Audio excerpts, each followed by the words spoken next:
పిత పుత్ర పవిత్రాత్మ నామమున ఆమేన్. నేడైనను నీవు శాంతికి అవసరమైన దానిని గుర్తించి ఉండిన ఎడల బాగుండేది. పునీత లూకా గారు రాసిన సువార్త 19వ అధ్యాయం 41వ వచనం నుండి 44వ వచనం వరకు.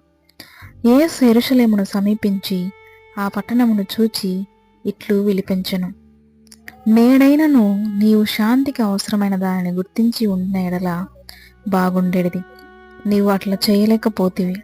శత్రువులు నీ చుట్టూ అగర్తలు త్రవ్వి నిన్ను ముట్టడించి అన్ని వైపులా నిన్ను అరికట్టు కాలం వచ్చును.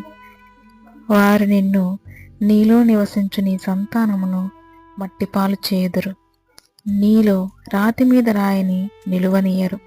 ఏలైనా ప్రభువు నిన్ను రక్షింపవచ్చిన కాలమును నీవు గుర్తింపలేవు. ఇది ప్రభువు సువిశేషము. క్రీస్తువా మీకు స్తుతి కలుగునుగాక.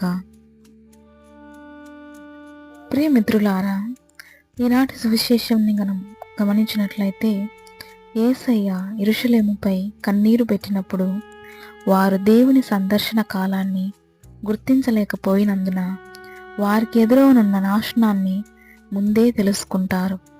ఇది ఆయన ప్రేమను మరియు తిరస్కారంలో ఉన్న వారిపై బాధను సూచిస్తుంది.